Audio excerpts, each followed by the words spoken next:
পরমেশ্বর পিতাকে ধন্যবাদ করি গুরু যিশুর নাম থেকে। গুরুকে অসংখ্য অসংখ্য ধন্যবাদ। উপস্থিত সকলকে নমস্কার। আজ জেমস স্তুতি প্রশংসা সম্মেলন 2025 তেসরা ডিসেম্বর বর্ধমান রবীন্দ্র ভবন হলে পরমেশ্বর পিতা আমাদের প্রত্যেককে উপস্থিত করিয়েছেন এবং উপস্থিত করিয়ে প্রায় 2 ঘন্টা অনেক কিছু শেখালেন, উৎসাহিত করলেন। পরমেশ্বর পিতাকে ধন্যবাদ যে উনি এত সুন্দর ব্যবস্থা, এত সুন্দর ভজন, উৎসাহিতের শিক্ষা আমাদের জন্য রেখেছেন। ওনাকে ধন্যবাদ। 2016 সালে ডিসেম্বর মাসে, অর্থাৎ আজ থেকে 8 বছর আগে পরমেশ্বর পিতার বচন আমি এবং আমার পরিবার প্রথম পাই এবং বিগত 8 বছর থেকে পরমেশ্বর পিতা বিবিধ শিক্ষা দ্বারা, আত্মিক জ্ঞান দ্বারা আমাকে এবং আমার পরিবারকে গড়ে তুলছেন। তার জন্য ওনাকে অনেক অনেক ধন্যবাদ। পরমেশ্বর পিতা এই বিগত বছরগুলোতে অনেক কিছু জিনিস আমাকে শিখিয়েছেন এবং আমাদের প্রত্যেককেই শিখিয়েছেন। এই সকল শিক্ষার মধ্যে একটা বিষয় যেটা আমাদের জেমসকে মাথায় রাখা দরকার, আমাদেরকে জ্ঞাত হয়ে চলা দরকার, যেটা মথি 6:24 লেখা আছে, কেহ 2 কর্তার দাসত্ব করিতে পারে না। অনেকেই বচনটা পড়েছেন।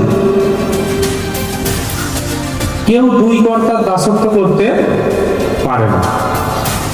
2 কর্তা বলতে ঈশ্বর আর ধন, অর্থ। 2 কর্তার দাসত্ব কেউ করতে পারে না। হয় সে ঈশ্বরকে ভালোবাসবে, আর নয়তো সে ধনকে ভালোবাসবে।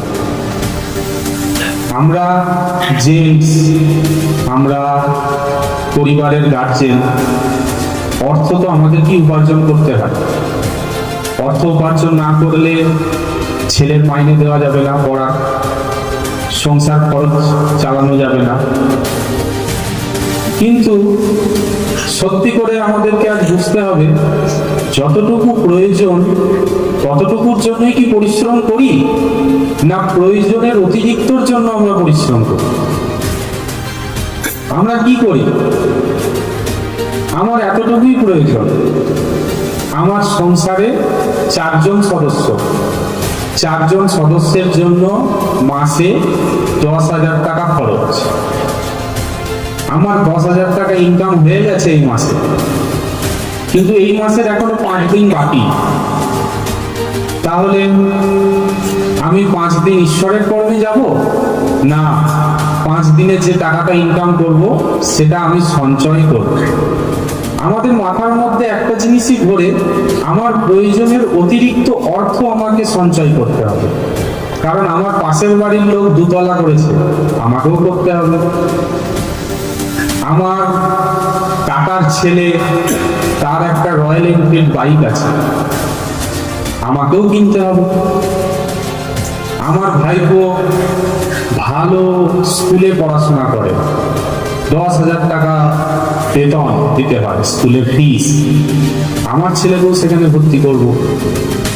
আর এটা যবে থেকে মানুষের মধ্যে প্রবেশ করেছে এই ভাবনা, মানুষ ঈশ্বরের দাসত্ব করা বন্ধ করে দিয়ে ধনের দাসত্ব করা শুরু করেছে। শয়তানকে তো চোখে দেখা যায় না, শয়তান আমাদেরকে প্রলোভন দেখায়। যদি ঈশ্বরের দাসত্ব করি তাহলে যতটুকু প্রয়োজন ততটুকুই ইনকাম করব, কিন্তু যদি ধনের দাসত্ব করি তাহলে প্রয়োজনের অতিরিক্ত কি করতে হবে? আমাকে ইনকাম করতে হবে। তার জন্যই পরমেশ্বর পিতা আজ যে স্তুতি প্রশংসা সম্মেলনে আমাদেরকে উপস্থিত করিয়েছেন আর উপস্থিত করিয়ে আমাদেরকে উৎসাহিত করছেন যে কখনোই ধনের দাসত্ব যেন আমরা না করি। আমাদের অনেক জ্ঞান আছে, এখানে মাস্টার মশাই উপস্থিত আছে, ব্যবসায়ী উপস্থিত আছে, কৃষক উপস্থিত আছে, বিভিন্ন প্রফেশনের মানুষ এখানে উপস্থিত আছে। অনেক জ্ঞান বুদ্ধি আমাদের আছে, ছিল, কিন্তু নিজের জীবনকে কিন্তু আমরা বাঁচাতে পারি না। আমাদেরকে কিন্তু ঈশ্বরের শরণাপন্ন হতে হয়েছে। আমার স্ত্রীর জীবন রক্ষা করতেও আমি পারিনি, রোগের প্রতিকার করতে পারিনি, অনেক অর্থ ছিল, কিন্তু পরমেশ্বর পিতার কাছে এসে দুটো নামে ধন্যবাদ দিই কিন্তু আমার জীবনের সমস্যা দূর হয়েছে। রসুলপুর উলোরা থেকে দাদাভাই বললো 10 লক্ষ টাকা খরচ করেছে, ধনের দাসত্ব করেছে, অনেক উপচয়ও পেয়েছে, অনেক ইনকামও করেছে, কিন্তু সেই ধন কোনো কাজে লাগেনি। যখন প্রয়োজন পড়লো অনেক অর্থ ব্যয় করেও কিন্তু শরীরকে ঠিক করতে পারলো, ঈশ্বরের কাছেই উপস্থিত হতে হলো। তাই আজ সুবুদ্ধির ন্যায় চলো, ঈশ্বরের দাসত্ব করো। হিতোপদেশ 17:1 যদি আমি একটু বচন করি,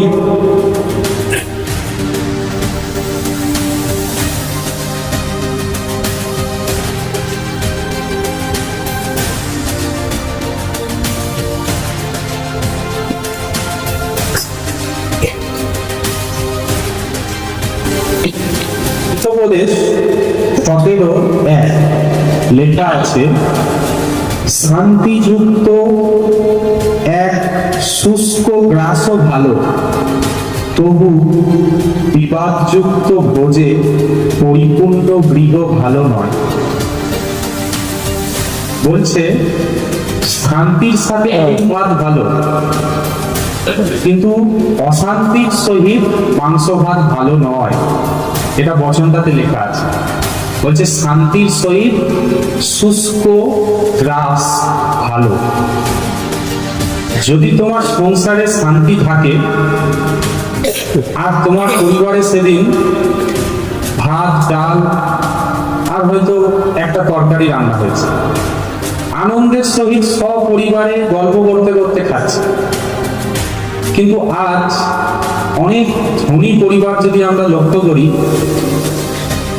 প্রচুর অর্থ আছে, বড় ডাইনিং টেবিল আছে, 10 জন একসঙ্গে বসে খেতে পারবে, নাতি নাতনিরা 9টার সময় খেয়ে নেয়, বাবা মা খায় 10টার সময়, ছেলে তো বড় চাকরি করে, ছেলে তো ফিরবে 11টার সময়, ছেলে এসে 11টার সময় খায়। ভালো রান্না হয়েছে, মটন হয়েছে, চিংড়ি মাছ হয়েছে, বাবা আশা করে আছে নাতি নাতনি ছেলে বৌমা সকলকে নিয়ে একসঙ্গে খাবো, কিন্তু ছেলে ফিরবে 11টার সময়, তারপরেও এসে অফিসের কিছু ফোন আছে করবে, তারপর খাবে।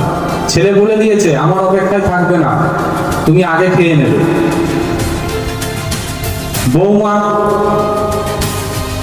ফোনে ব্যস্ত, শ্বশুর শাশুড়ির কথা তার মাথায় থাকে না, কিন্তু শ্বশুর মশাই প্রচুর অর্থ সঞ্চয় করেছে, অনেক পলিসি করে রেখেছে, অনেক লাইফ কভার করে রেখেছে, 2-3টে বাড়ি করে রেখেছে, গাড়ি কিনে রেখেছে। কেন? রিটায়ারমেন্টের পর আনন্দ করব। যারা চাকরি করি বা যারা ব্যবসা করি, ব্যাংকে আমরা উপস্থিত হই, ব্যাংকের লোক বলে না সারা জীবন কি কাজ করবেন, রিটায়ার তো নিতে হবে। রিটায়ার মানে কাজ থেকে বিরতি হওয়া। রিটায়ারমেন্টের পর আপনি কি করবেন? তো রিটায়ারমেন্টের পর আমি আনন্দ করব, রিটায়ারমেন্টের পর আমি ভালো খাবো, এখন সঞ্চয় করে রাখি। আর সঞ্চয় করে করে করে করে যখন 60 বছর বয়স হয়েছে তখন কি হচ্ছে, ছেলে মেয়ে গুরুত্ব দেয় না, নাতি নাতনিরাও গুরুত্ব দেয় না, বয়স হয়ে গেছে, বয়স্ক মানুষের সঙ্গে কি কথা বলবো। তার জন্যই বচনে বলছে শান্তিযুক্ত শুষ্ক গ্রাস ভালো। গ্রাস মানে খাবার, বলছে শান্তির সহিত শুকনো খাবার ভালো। বাবার দুটো ভালো জমি আছে, আর দুটো ভালো জমির একটা জমি মেয়েকে লিখে দিয়েছে। দুই ভাইয়ের আপত্তি, বোনকে কেন তুমি ভালো জমিটা লিখে দেবে? তার জন্য দুই ভাই বাবাকে দেখে না। এরকম কত পরিবার আপনাদের গ্রামে আছে, আপনারাই জানেন, আমাকে তার উদাহরণ দিতে হবে না। বোনকে না জানিয়ে ভালো গয়নাগুলো মা লুকিয়ে দিয়ে দিয়েছে। বৌমারা জানতে পেরেছে, দুই বৌমা ননদকে সব লুকিয়ে লুকিয়ে দেওয়া। যখন শরীর খারাপ হয়েছে তখন বলছে ননদের কাছে চলে যাও, গয়নাগুলো দেওয়ার সময় তো ননদকে দিয়েছে। যার কাছে প্রচুর অর্থ আছে, বাস্তব কি তার কাছে শান্তি আছে? অর্থ কি আমাদেরকে সুখ দিতে পারে? এমন উদাহরণ বলতে থাকলে আজ সারাদিন চলে যাবে। কিন্তু যে বাবা কোনো কিছুই সঞ্চয় করে রাখেনি, কিছুই নেই, একটা জমিও নেই, সোনা গয়নাও নেই, দুই ছেলে, তো দুই ছেলে জানে এক মাস আমি দেখবো, এক মাস তুমি দেখবো, বাবা মায়ের পরিচর্যা করছে। কিন্তু যদি বাবার দুটো ভালো জমি থাকে, দুই ভাইয়ের দ্বন্দ্ব, আমি কোনটা নেবো আর ছোট ভাই কোনটা নেবো। আর বাবার যদি কিছু না থাকে তাহলে কোনো দ্বন্দ্ব রইল না। তার জন্য আজ থেকে ভবিষ্যৎকে নিশ্চিত করুন। মনুষ্যের জ্ঞান এটাই বলে, ভবিষ্যৎ সুনিশ্চিত করতে গেলে ধন থাকাটা খুবই জরুরি। কিন্তু ভবিষ্যৎ সুনিশ্চিত করতে গেলে ধন নয়, ঈশ্বরের প্রতি ভক্তি থাকাটা খুবই জরুরি। কারণ শেষের দিনে যেদিন গুরু আসবেন, আমাদের কাছে এটা গল্প কথা মনে হয় যে গুরু আবার কিভাবে আসবেন, তাই না? কিন্তু পবিত্র শাস্ত্রে যা লেখা আছে তাহা সত্য, এবং সত্য কথা এটাই লেখা আছে, গুরু যিশু একদিন আসবেন, আর সেই দিন প্রত্যেক মানুষের বিচার করা হইবে। ঈশ্বরের দাসত্ব করেছ না ধনের দাসত্ব করেছ? ঈশ্বরের প্রতি তুমি ভালোবাসা দেখিয়েছ নাকি তুমি ধনের প্রতি ভালোবাসা দেখিয়েছ? বাস্তব সেই শেষের দিনে ধন তোমাকে পরিত্রাণ দিতে পারবে না। যার এই কথাটা অবিশ্বাস লাগছে সে আজ লিখে রাখো, ধন তোমাকে পরিত্রাণ দিতে পারবে না। কারণ পবিত্র শাস্ত্রের বচনে লেখা আছে, হিতোপদেশ পড়ছি আমি,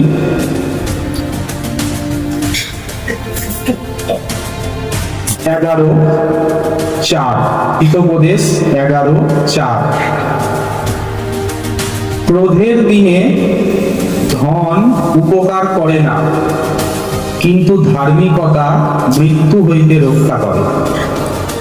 হিতোপদেশ 11:4 রাজা সলোমন এই কথা লিখে রেখেছেন, ক্রোধের দিনে ধন উপকার করে না। ক্রোধের দিন বলতে বিচার দিনের কথা বলা হয়েছে, যেদিন ঈশ্বরের ক্রোধ, ঈশ্বরের রাগ স্বর্গ হইতে নেমে আসে। আজ তো ঈশ্বর ধার্মিক অধার্মিক উভয়কেই ভালোবাসে। আজ ঈশ্বর ধার্মিক অধার্মিক উভয়কেই বৃষ্টি দিয়ে থাকেন, রোদ দিয়ে থাকেন, প্রকৃতির নিয়ম সকলের জন্য সমান। কিন্তু এমন একটা দিন উপস্থিত হবে যেদিন স্বর্গ হইতে ঈশ্বরের ক্রোধ নেমে আসবে, সেটাকে বিচার দিন বলা হয়, গুরু যিশুর পুনরাগমন বলা হয়। আর সেদিন ধন উপকারে আসবে না। সেই দিন ঈশ্বরের প্রতি তোমার ধার্মিকতা তোমাকে মৃত্যু হইতে রক্ষা করবে। দ্বিতীয় মৃত্যু। আমাদের প্রত্যেকের শরীর আছে, আর পরমেশ্বর পিতা আমাদেরকে একটি আত্মা গিফট করেছেন, আত্মা দিয়েছেন। প্রথম যখন আমাদের মৃত্যু হয়, শরীরের মৃত্যু হয়, আর দ্বিতীয় একটা মৃত্যু আমাদের জন্য অপেক্ষা করছে, সেটা হচ্ছে আত্মার মৃত্যু। আর সেই দ্বিতীয় মৃত্যু থেকে যদি তুমি নিজেকে বাঁচাতে চাও, তাহলে ঈশ্বরের প্রতি ধার্মিকতা, সৎভাবে জীবনযাপন, নিষ্ঠার সহিত জীবনযাপন ঈশ্বরের দাসত্ব করে জীবনযাপনকেই বলা হয় ধার্মিকতার সহিত জীবনযাপন। তার জন্য শেষের দিনে ধন আমাকে কিন্তু রক্ষা করতে পারবে না, কিন্তু ঈশ্বরের প্রতি ধার্মিকতাই আমাকে রক্ষা করতে পারবে।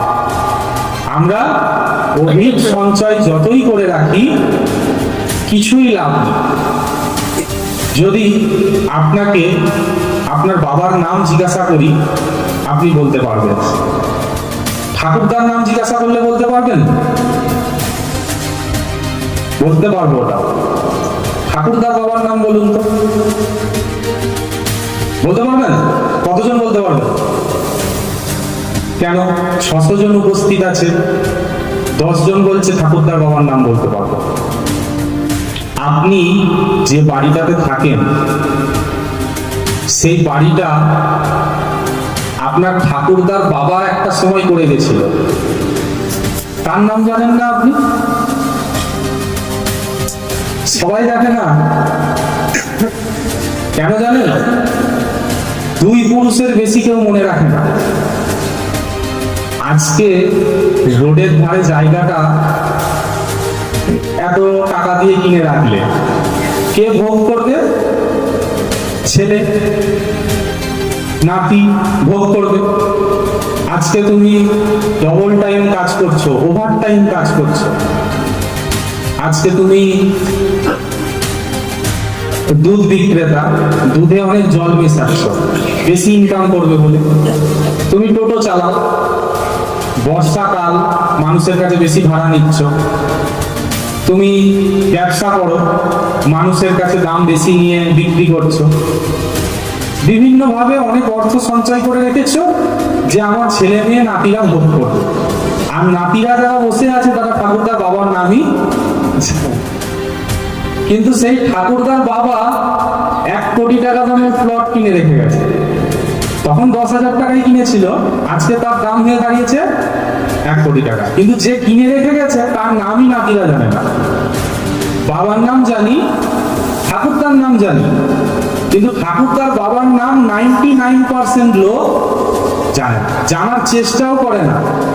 বিবাহের সময় 5 পুরুষ না 4 পুরুষের নাম প্রয়োজন হয় আমাদের হিন্দুদের, তো জেঠুদের কাছে বা কাকাদের কাছে লিখে নেওয়া হয়, কিন্তু মনে রাখার চিন্তা ভাবনা আমরা কেউ করি না। কি প্রয়োজন আছে? আমার জন্য কে কি লিখে গেছে তাতে কি এসে যায়? সেই তো আমাকে কষ্ট করতে হচ্ছে, সেই তো আমাকে আমার পেটের জন্য কাজ করতে হচ্ছে। আজকে যা কিছু সঞ্চয় করছেন, আপনার নাম আপনার নাতিরাও মনে রাখবে। আপনার ফটোটা পর্যন্ত ঘরে রাখবে না। আগেকার মডেলের একটা ফটো আপনি দেখিয়ে দিন আপনাদের ঘরে, ঠাকুরদার ফটো দেখিয়ে দিন, 99% লোকের ঘরে ঠাকুরদার ফটো নেই। শুধুমাত্র হয়তো বাবা মায়ের ফটোটা থাকে, ঠাকুরদার ফটো কেউ রাখে না। কিন্তু সেই ঠাকুরদা তোমার জন্য দিনরাত পরিশ্রম করে দুতলা বাড়িটা করে গেছে। তাই আজ জেনে রাখুন, যে ধনের দাসত্ব করছেন সেই ধন আপনার নামটুকু এই পৃথিবীতে রাখে। কিন্তু গুরু যিশু আজ থেকে 2025 বছর আগে এসেছিলেন, আজও আমরা তিনাকে অনুসরণ করছি। কার দাসত্ব করেছিলেন? ঈশ্বরের দাসত্ব করেছিলেন। আজ থেকে 2025 বছর আগে, ভাবুন, আজ থেকে 100 বছর আগে যে মানুষটা বেঁচে ছিল তার নামই আপনি জানেন না, কিন্তু 2025 বছর আগে যে গুরু যিশু এসেছিল তাকে আজ আমরা অনুসরণ করছি, কারণ তিনি ঈশ্বরের দাসত্ব করেছেন। তাই পাপের পথে ইনকাম করছো, লোককে ঠকিয়ে ইনকাম করছো, অনেক সঞ্চয় করছো, তোমার নাম কিন্তু তোমার নাতিরাও মনে রাখবে। কিন্তু যদি ধার্মিকতার সহিত জীবনযাপন করো, ভক্তিপূর্ণভাবে জীবনযাপন করো, তোমার নাম জীবন পুস্তকে লেখা হয়ে আজ সেই পবিত্র শাস্ত্র আমাদের প্রত্যেকের হাতে হাতে আছে, প্রত্যেকের ঘরে ঘরে আছে। যে পুস্তকে গুরু যিশুর নাম লেখা আছে, গুরু যিশুর 12 জন শিষ্যের নাম লেখা আছে, পৌলের নাম লেখা আছে, তারা কেউ ধনের দাসত্ব করে, কিন্তু ঈশ্বরের দাসত্ব করেছে বলেই এত হাজার বছর পরেও মানুষ তাকে মনে রেখেছে। তাই সুবুদ্ধির সহিত চলব, যতটুকু প্রয়োজন ততটুকু ইনকাম করব, ঈশ্বরের রাজ্যে মন তৈরি করব। পিতা এখনো আপনার সুসমাচার যারা জানে না তাদেরকে এই সুসমাচার আমি জ্ঞাত করতে চাই। পরমেশ্বর পিতা খুশি হবেন, আমাদের বংশকে তিনি আশীর্বাদ করবেন এবং আকাশ রূপ ভান্ডার খুলে আমাদেরকে আশীর্বাদ করবেন। এতটাই বলবো। পরমেশ্বর পিতাকে ধন্যবাদ করি, গুরু যিশুর নাম থেকে সকলকে ধন্যবাদ।